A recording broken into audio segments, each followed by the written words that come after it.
تو انشاءاللہ پنجوں پر کھڑے ہونے کی سنت مبارکہ کا بھی ثواب حاصل ہو جائے گا۔ اور یہ یاد رکھیں کہ جب انسان کھڑا ہوتا ہے اس میں اللہ اکبر کہتے ہوئے آپ کھڑے ہوئے اور اس کے بعد پھر آپ اگلی رکعت کے لیے آ جائیں گے، لیکن اگر کوئی بیمار ہے یا خواتین ہیں جیسے، تو وہ اتنی ترتیب تو رکھیں کہ پہلے اپنی پیشانی اٹھائی، پھر ناک اٹھائیں، اس کے بعد پھر وہ ہاتھ اٹھا کے گھٹنوں پہ نہ رکھیں بلکہ ہاتھ زمین پہ رہنے دیں اور گھٹنے اٹھا لیں اور پھر ہاتھوں کے بل مطلب اٹھیں۔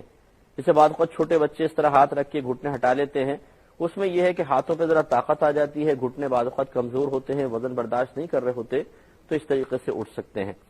تو خلاصہ کلام یہ ہے کہ سنت طریقہ وہی ہے جو پہلے عرض کیا، لیکن اگر کسی کے ساتھ کوئی صحیح عذر ہے تو وہ اس طریقے کو تھوڑا بہت اپنے ضرورت کے مطابق بدل سکتا ہے، اس میں ترمیم کر سکتا ہے، اور اللہ تبارک و تعالیٰ کی ذات بڑی رحیم و کریم ہے، وہ لوگوں کے اعذار قبول فرمانے والا ہے۔ کھڑے ہو گئے، اگلی رکعت پڑھیں، اسی ترتیب کے ساتھ پھر آپ نے رکوع کیا، پھر سجدہ کیا، اب اس کے بعد تشہد میں بیٹھنا ہے۔ اس کا طریقہ یہ ہوتا ہے کہ جب مرد حضرات کے بارے میں عرض کر رہا ہوں کہ جب وہ تشہد میں بیٹھیں تو الٹا پیر بچھا کے الٹے پیر کے اوپر بیٹھ جائیں اور سیدھا جو پنجہ ہے وہ کھڑا رکھیں اور اس کی تمام انگلیاں مڑ کر کعبۃ اللہ کی سمت ہو جائیں، یہ سنت کریمہ ہے۔ اور اپنے دونوں ہاتھوں کو اس طرح رکھیں جیسے گھٹنے ہیں، یہ گھٹنے ہوتے ہیں جیسے، تو اس کے کنارے کے اوپر دونوں یعنی انگلیوں کا سرا ہے،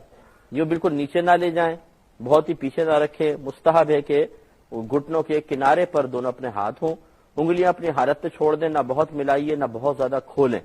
اور اس طریقے سے آپ سیدھے بیٹھ کر، اور کمر بالکل سیدھی ہونی چاہیے اور نگاہ گود پر رکھیں، یہ سنت کریمہ ہے۔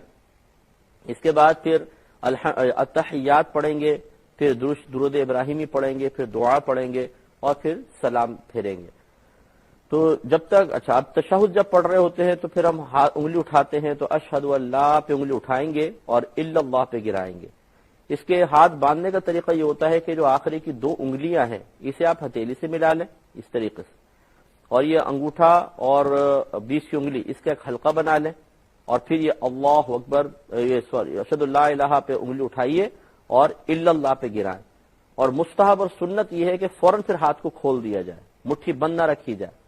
بعض اس طرح انگلی کر کے رکھتے ہیں بس ایسے، تو یہ مستحب نہیں ہے، مستحب ہے کہ انگلیاں پھر قبلہ روح ہو جائیں، یہ سنت کریمہ۔ اور یہ انگلی اٹھانا یہ بھی مطلب نبی کریم صلی اللہ علیہ وسلم سے ثابت ہے، اور آپ یہ فرماتے ہیں کہ جب یہ آدمی تشہد میں شہادت کے وقت انگلی اٹھاتا ہے تو یہ شیطان کے لیے ایک نیزے کی طرح ہے کہ اس کو اس سے بڑی شدید قسم کی تکلیف ہوتی ہے۔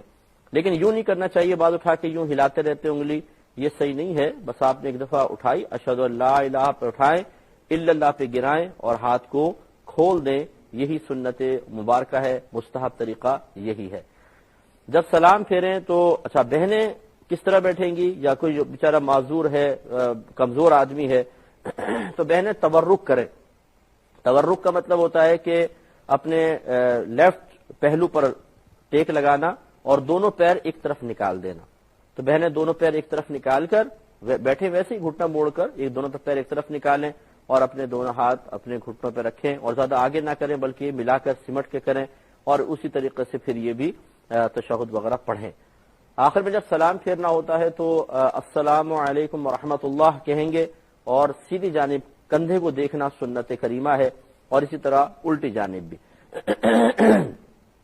جب آپ جماعت میں نماز پڑھ رہے ہیں، اگر آپ امام کے پیچھے ہیں تو امام کو بھی سلام کرنے کی نیت کر لیں، سیدھے ہاتھ پہ جو نمازی ہیں ان کو بھی، جو جنات ہیں فرشتے ہیں جو ہمیں نظر نہیں آ رہے ان کو بھی سلام کرنے کی نیت کر لیں۔ اسی طرح الٹی طرف بھی کی جاتی ہے۔ اب سنت یہ ہے کہ اپنے سیدھے کندھے پہ نگاہ ہو، سلام پھیرتے ہوئے سیدھے کندھے پہ نگاہ ہو۔